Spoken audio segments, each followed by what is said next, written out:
Black Beauty by Anna Sewell. Chapter 9. Merrylegs. Mr. Bloomfield, the vicar, had a large family of boys and girls.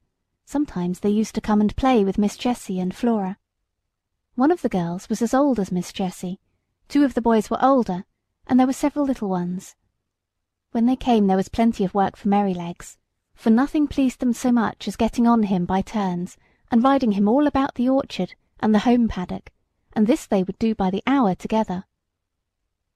One afternoon he had been out with them a long time, and when James brought him in and put on his halter, he said, "There, you rogue, mind how you behave yourself, or we shall get into trouble."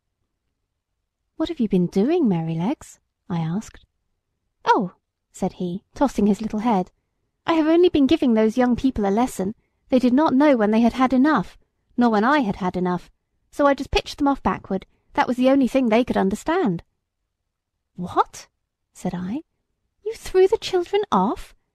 I thought you knew better than that. Did you throw Miss Jessie or Miss Flora?"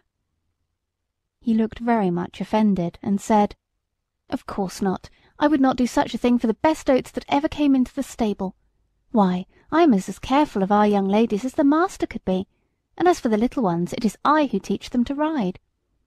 When they seem frightened or a little unsteady on my back, I go as smooth and as quiet as old Pussy when she is after a bird, and when they are all right, I go on again faster, you see, just to use them to it.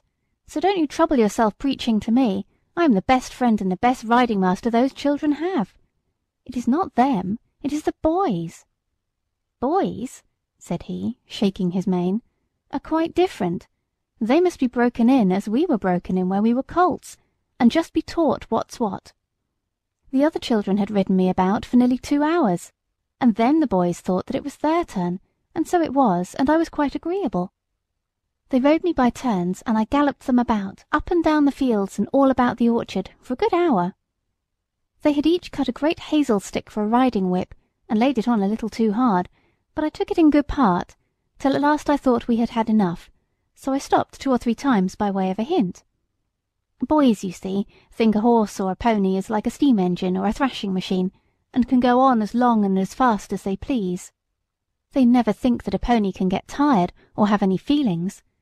So, as the one who was whipping me could not understand, I just rose up on my hind legs and let him slip off behind. That was all. He mounted me again, and I did the same.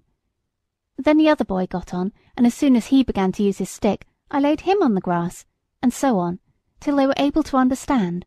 That was all. They are not bad boys. They don't wish to be cruel. I like them very well, but you see I had to give them a lesson. When they brought me to James and told him, I think he was very angry to see such big sticks.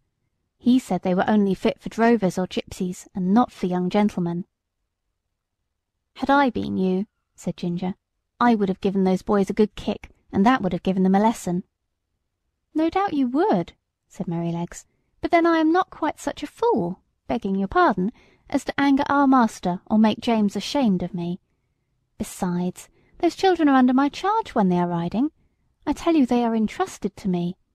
Why, only the other day I heard our master say to Mrs. Bloomfield, 'My dear madam, you need not be anxious about the children.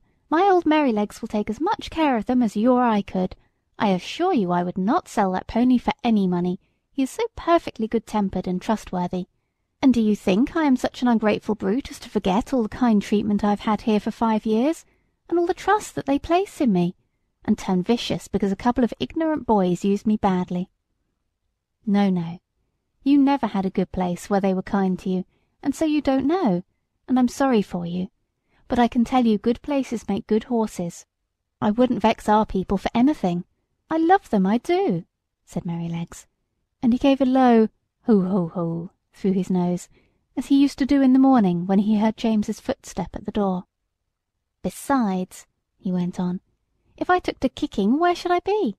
Why, sold off in a jiffy, and no character, and I might find myself slaved about under a butcher's boy, or worked to death at some seaside place where no one cared for me, except to find out how fast I could go, or be flogged along in some cart with 3 or 4 great men in it going out for a Sunday spree, as I have often seen in the place I lived in before I came here.